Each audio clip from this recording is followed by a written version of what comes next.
અમેરિકામાં optional practical training programme એટલે કે ઓપીટીના હજારો સ્ટુડન્ટ્સને આઈસના વોર્નિંગ લેટર મળી રહ્યા છે. આ લેટરમાં સ્ટુડન્ટ્સને કથિત રીતે એમ્પ્લોયમેન્ટ રિપોર્ટિંગ રૂલ્સનું ઉલ્લંઘન કરવા માટે તેમના સર્વિસ રેકોર્ડ રદ કરવાની સાથે સાથે ડિપોર્ટ કરવાની ધમકી પણ આપવામાં આવી રહી છે.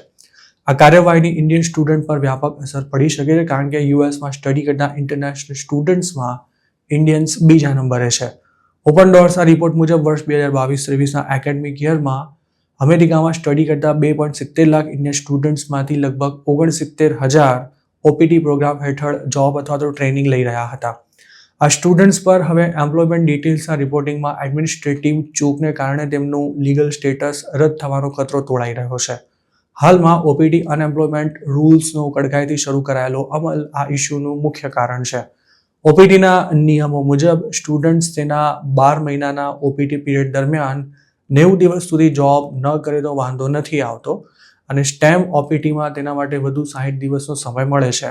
સ્ટુડન્ટ્સે તેમની જોબને લગતી વિગતોમાં કોઈપણ ફેરફારને 10 દિવસની અંદર સેવિસ પોર્ટલ પર અપડેટ કરવો જરૂરી છે, જેમાં નવી જોબ ગુમાવી દેવી કે પછી વર્ક લોકેશન ચેન્જ થવું જેવી બાબતો શામેલ છે. આ અંગે અમારા સાથે ટાઈમ્સ ઓફ ઇન્ડિયા સાથે વાત કરતા એનપીઝેડ લો ગ્રુપના ઇમિગ્રેશન એટર્ની સ્નેહલ બત્રાએ એવું જણાવ્યું હતું કે આઈસના તાજેતરના લેટર્સ પરથી એવો સંકેત મળે છે કે એમ્પ્લોયરની માહિતી આપવામાં નહીં આવી હોય તો સ્ટુડન્ટ્સના સર્વિસ રેકોર્ડ રદ કરી દેવાશે.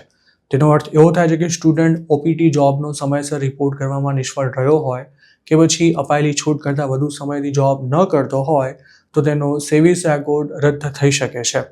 સ્નેહલ બત્રાનું એમ પણ કહ્યું હતું કે ભૂતકાળમાં આવા ઉલ્લંઘનો માટે સર્વિસ રેકોર્ડ આપોઆપ કેન્સલ નહોતો થતો, પરંતુ ટ્રમ્પ એડમિનિસ્ટ્રેશન હવે આમ કરીને સ્ટુડન્ટ્સની ચિંતા વધારી રહ્યું છે.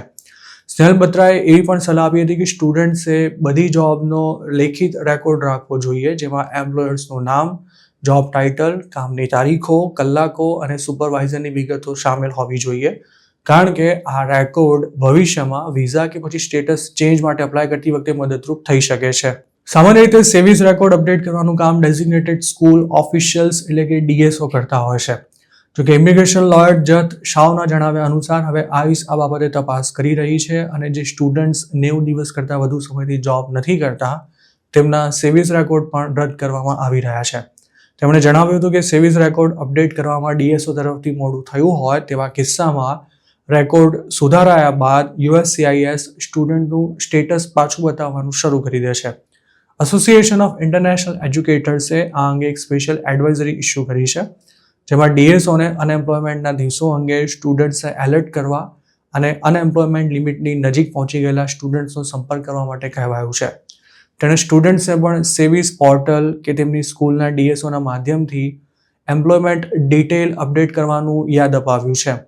લોક્યુસ્ટના મેનેજિંગ પાર્ટનર પૂર્વી ચોથાણી આ અંગે એવી સલાહ આપી છે કે જે સ્ટુડન્ટ્સ તેમની અનએમ્પ્લોયમેન્ટ લિમિટની નજીક પહોંચી ગયા હોય તેમણે યુએસ છોડી દેવું અને જો તેમ ન કરવું હોય તો કોઈ નવા કોર્સમાં એડમિશન લેવું કે પછી B2 વિઝા જેવા કોઈ અન્ય વિઝિટર સ્ટેટસ માટે અપ્લાય કરવા જેવા લીગલ ઓપ્શન્સ પર વિચાર કરવો જોઈએ.